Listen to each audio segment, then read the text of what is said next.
አንዲት የ31 ዓመት ጎልማሳ ሴት በጠና ታማ ሆስፒታል ደረሰች። ይህቺ የሁለት ልጆች እናት ግሎሪያ ራሚረዝ በካንሰር ህመም ምክንያት በከባድ ሁኔታ ላይ ሆና በካሊፎርኒያ ወደሚገኝ ሪቨርሳይድ ጀነራል ሆስፒታል የድንገተኛ ህሙማን ክፍል ተወሰደች። እሷን ለማከም የሞከሩት የሆስፒታሉ የህክምና ባለሙያዎች ግን በተከታታይ በድንገት መታመም ጀመሩ። የሆስፒታሉ ድንገተኛ ክፍል ዶክተሮችና ነርሶች በድንገት አንድ በአንድ እያዞራቸው ሲወድቁና ሲንቀጠቀጡ ታየ። መላው የሆስፒታሉ ግቢ በታጠቁ የኬሚካል መከላከያ ሰራተኞች ተወረረ። ሰላም ጤና ይስጥልኝ ውድ የፊውቸር ቲዩብ ተከታታዮቻችን፣ በዛሬው ዝግጅታችን የካሊፎርኒያውን ሪቨርሳይድ ጀነራል ሆስፒታልን ስላመሰውና ዘ ቶክሲክ ሌዲ በመባል ስለሚታወቀው የግሎሪያ ራሚረዝ እውነተኛ ታሪክ እንነግራችኋለን። ለገጻችን አዲስ ከሆናችሁ ገጻችንን ሰብስክራይብ በማድረግ ቤተሰብ እንድትሆኑ እንጋብዛለን። ጊዜው እንደ አውሮፓውያኑ አቆጣጠር የካቲት 19 ቀን 1994 ዓ.ም ነው። ግሎሪያ ራሚረዝ የተባለች አንዲት የ31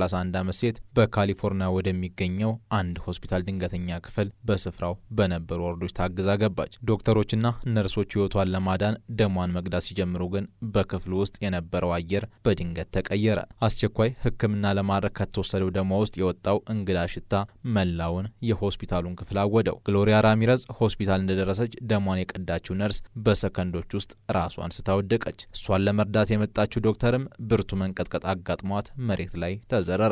በአጠቃላይ 23 የሆስፒታሉ የድንገተኛ ክፍል ሰራተኞች በደቂቃዎች ውስጥ በአየር ላይ በተበተነ ሚስጥራዊ መርዝ ተጠቁ። መላው ሆስፒታሉ ታወከ።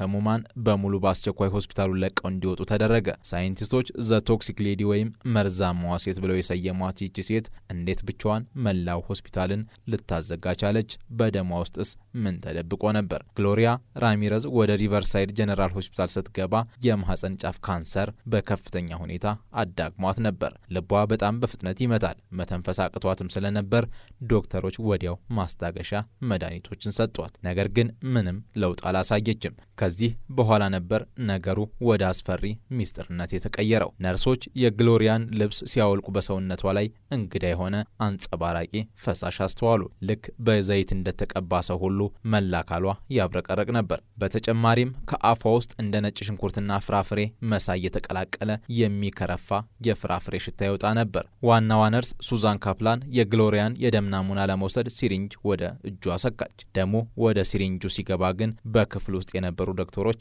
አይናቸውን ማመን አልቻሉም። የግሎሪያ ደም ልክ እንደ አሞኒያ ይሸት ነበር። ከዚያ በላይ ግን በተቀዳው ደም ውስጥ ትናንሽ የባህር ጨው የሚመስሉ ነጫጭ ክርስቲያል መሳይ ነገሮች ይንሳፈፉ ነበር።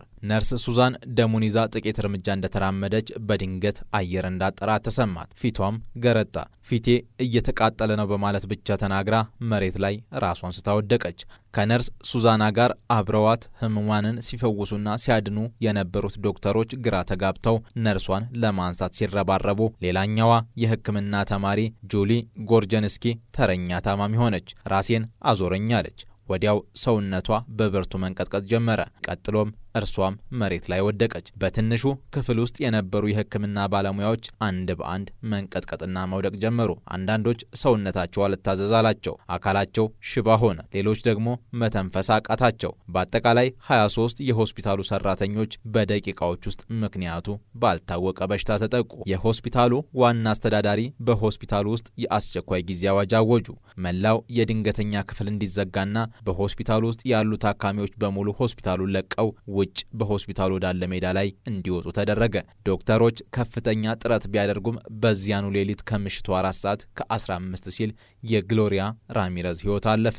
ነገር ግን የ31 ዓመቷ ሴት መሞት እንቆቅልሹን እንዲያበቃ አላደረገውም። ይልቁኑ አስከሬኗ እጅግ መርዛማ በመሆኑ የምርመራ ባለሙያዎቹ አስከሬኗን ለመመርመር የገቡት ልክ ወደ ጠፈር እንደሚሄድ ሰው ሙሉ በሙሉ የታሸገ የኬሚካል መከላከያ ልብስ ሀዝማት ሲዩት ለብሰው ነበር። ለመሆኑ ይህች ሴት ግን እንዴት መርዛማ ልትሆን ቻለች? ይህንን ሚስጥር ለመፍታት የአሜሪካ መንግስት ታዋቂውን የሎረንስ ሊቨርሞር ብሔራዊ ላቦራቶሪ ሳይንቲስቶችን መደበ። ሳይንቲስቶቹ የግሎሪያን ደምና በቤቷ የነበሩትን ነገሮች ለወራት መረመሩ። በመጨረሻም አንድ አስገራሚ መላምት ብቻ አገኙ። ግሎሪያን በካንሰር ህመም በከፍተኛ ሁኔታ ተሰቃይ ስለነበር ህመሙን ያስታግስልኛል ብላ DMSO ዲምፒቲ ሳልፎክሳይድ የተባለ የኢንዱስትሪ ማሟሟቂያ ቅባት በቆዳዋ ላይ ትቀባ ነበር። ይህ ቅባት በቆዳዋ በኩል ወደ ደሟ በመግባት ተከማችቶም ነበር። ነገር ግን ወደ ሆስፒታል ስትመጣ ዶክተሮቹ የሰጧት የኦክሲጅን ማስክ በደሟ ውስጥ ካለው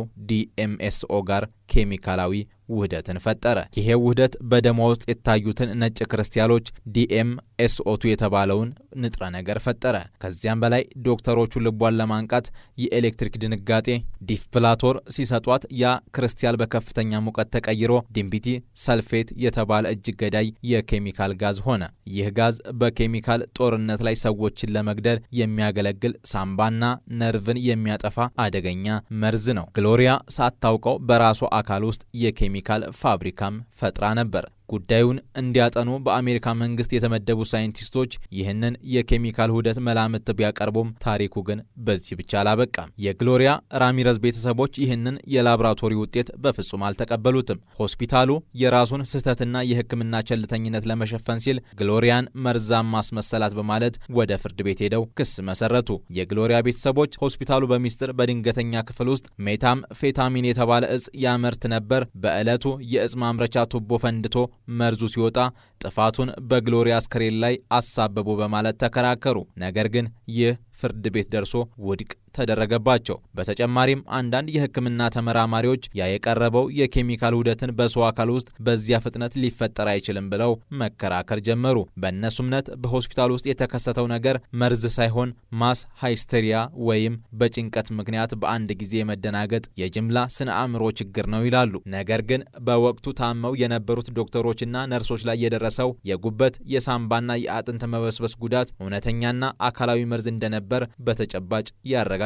ግሎሪያ ራሚረዝ ከተቀበረች ከ30 ዓመታት በኋላም ይህ ክስተት በሕክምና ታሪክ ውስጥ እስካሁን ድረስ ሙሉ በሙሉ ተፈቶ የማያውቅ ታላቅ ሚስጥር ሆኖ ቀጥሏል። ሳይንሱ ሊደርስበት ያልቻለውን እንቆቅልሽ ለብቻዋ ሆስፒታል ያዘጋችው መርዛማ ሴት የዛሬው አስገራሚ እውነተኛ ታሪክ ይህንን ይመስል ነበር። ለመሆኑ እናንተስ ምን ታስባላችሁ? ግሎሪያ ሳታውቀው በሰውነቷ ውስጥ የኬሚካል መርዝ ፈጥራ ነበር ወይስ የሆስፒታሉ የራሱ ስህተት ነበረበት የሚለው አሁንም ፍችም ያልተገኘለት እውነት ሆኖ ቀጥሏል። ግሎሪያ ራሚረዝ ከሞተች ከ2 ወራት በኋላ ጥብቅ ጥበቃ እየተደረገለት አስከሬኗ ተቀበረ። እስከዛሬም ድረስ በሕክምና ታሪክ ውስጥ ዘ ቶክሲክ ሌዲ መርዛማዋ ሴት በሚል ስም ትታወቃለች። ሳይንሱ የኬሚካል ለውጡን ሙሉ በሙሉ ማረጋገጥ አልቻለም። ማህበራዊ ፍርሃት የሚለው ሰዎችንም አላሳመነም። ታሪኩ አሁንም ድረስ በአሜሪካ ምድር ግን እንቆቅልሽ ሆኖ ቀጥሏል። ውድ የፊውቸር ቲዩብ ተከታታዮች የሪቨርሳይድ ጠቅላላ ሆስፒታልን ስላመሰውና ዘ ቶክሲክ ሌዲ በመባል ስለሚታወቀው የግሎሪያ ራሚረዝ ህመምና አሟሟቱ እውነተኛ ታሪክ ያዘጋጀንላችሁ ዝግጅት የተከታተላችሁትን ይመስል ነበር። ቪዲዮውን ከወደዳችሁት ላይክ ማድረጋችሁን አትርሱ። በቀጣይ የምንሰራቸው አዳዲስ እውነተኛ ታሪኮች እንዲደርሷችሁ ደግሞ ቻናላችንን ሰብስክራይብ በማድረግ ቤተሰብ እንድትሆኑ በአክብሮት እንጠይቃለን። በሚቀጥለው ጊዜ በሌላ ቪዲዮ እስከምንገናኝ በያላችሁበት ሰላም ሁኑ።